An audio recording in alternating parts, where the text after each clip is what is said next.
और फिर इनके हम भोग को पीछे सारे जीवन में सुख ढूंढते ढूंढते सोचता हूँ कि अब हम सियान हो जाएंगे तो मुझे सुख मिलेगा, मेरी विवाह होगा तो हम लोग पति पत्नी बड़े सुख से रहेंगे, फिर बच्चे होंगे तो बहुत सुख से रहेंगे, फिर हमारी परिवार बढ़ जाएगा तो सुख से रहेंगे, फिर हमारे साथ जो हमारे ओद लगे हुए हैं अन्न जल की त्रास में हमने जहाँ की तहाँ मारे मारे घूमने लगते हैं, फिर हमें और इच्छाएं और कामनाएं जन्म लेने लगती है।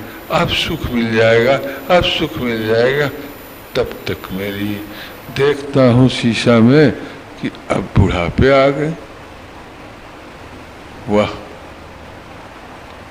अब ढलान पर चले गए, ढलने लगे। अब 40-50 की उम्र। तो ये बंधु,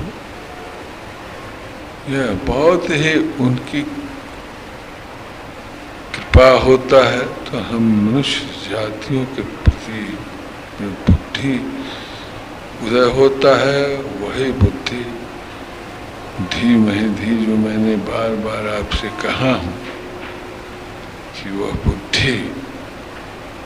बुद्धि जब उत्पन्न होती है तब समझ में आता है। और तब भी यह मन के साथ मिलकर और अपनी प्रायश्चित नहीं करना चाहता है, वह ग्लानि नहीं करता है। वह मनुष्य सोचता है कि अभी क्या, अभी तो हमको इतना दिन तक जो कुछ करना है कर डालेंगे, और यही सोचते सोचते वह सारा जीवन दुखाग्नि में उसकी बीत जाती है, और दुखाग्नि में जलता हुआ अपनी समय सब समाप्त कर जाता है। वह शेर जीव के जीव ही रह जाता है। वह अपनी आत्मा के प्रति न जागरूक होता है, न उस आत्मा को समावेश प्राप्त कर पाता है, न फिर मणिद्वीप की अधिकारी हो पाता है। वो मणिद्वीप तो वैकुंठ इत्यादि जो है या और गोलोक वगैरह, इससे भी एक बहुत अच्छी जगह है जहाँ की भगवती ही अपने सभी पवित्र आत्माओं को लेकर निवास करती हैं, जहाँ पर कि वहाँ जो ऋषियों, परमहंसों, मुनियों, अवधूतों का जिनकी पहुँच हो या पहुँचे, वह पक्षियों के रूप में अच्छे सुंदर और बड़े अजीब ढंग से वो लोगों का वहाँ पर भोग रहित, इंद्रिय सुखों के रहित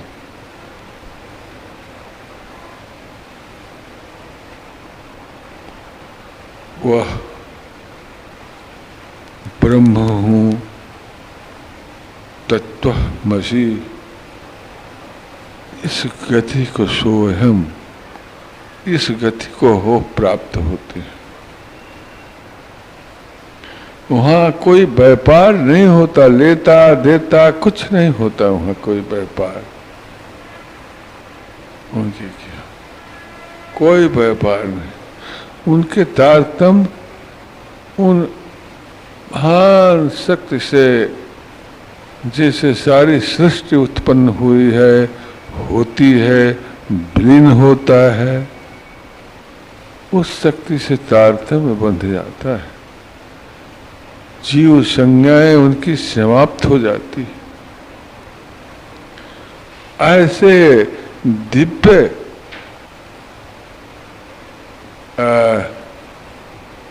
वस्तु प्राप्त करके कोई मनुष्य एक हल्के चीजों के प्रति जो कामना करता है इनके पास, तो कैसा कैसा वो भी समझती होंगी, मैं नहीं जानता कैसा समझती हूँ। एक दलिद्र की तरह, एक अभागे की तरह, एक बड़े अच्छे महत्वपूर्ण अपने अपने अपने माता जो वात्सल्य से भरी हुई, जिनके अंगों में वो क्षीर उछल रहा हो, पीयूष उछल रहा हो, उनसे याचना करे एक मुट्ठी अन्न और जल के लिए, जहाँ की वो क्षीर का ही सागर बनी हुई है। एक चम्मच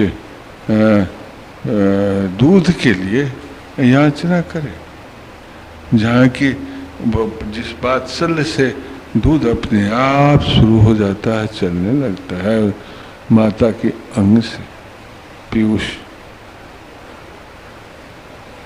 तो जो चाणिका आज की ऐसे हम मनुष्य जातियों, क्या पशु पक्षियों के भी स्तन के, वह भी जो जननी है उनकी भी, उनमें यह सब भी हो जाता है।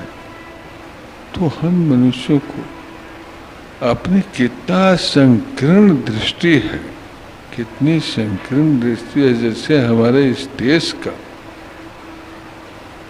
अब की मेरा संसद में आप लोगों ने सुना होगा, देखा होगा, जैसे कोई नाचने वाला, तो कोई गाने वाला, तो कोई भंड, तो कोई जो है डुमुख, ऐसे लोग चुन के यहाँ के अरे यहाँ के जनता भी बड़ी अजीब लोग हैं यहाँ के, उन्हीं के बीच के हम लोग न हैं। ऐसे लोगों को वहाँ पठा दिया जो नाचने गाने के काम करते हैं, जो संगीत करता है, जो भंड है, दुमुख है। वाह, क्या खूबी है यहाँ के लोगों की, और क्या खूबी है इस देश की, क्या खूबी है इस ईश्वर की कृपा की इस मुल्क पर। आश्चर्य होता है, आश्चर्य होता है कि हम लोगों की कितनी अच्छी समझ है, और जिस समझ के चलते हम हर जगह तकलीफ उठाते हैं, पग पग पर तकलीफ उठाते हैं। हमें बैठकर सुनने में किसी कहानी को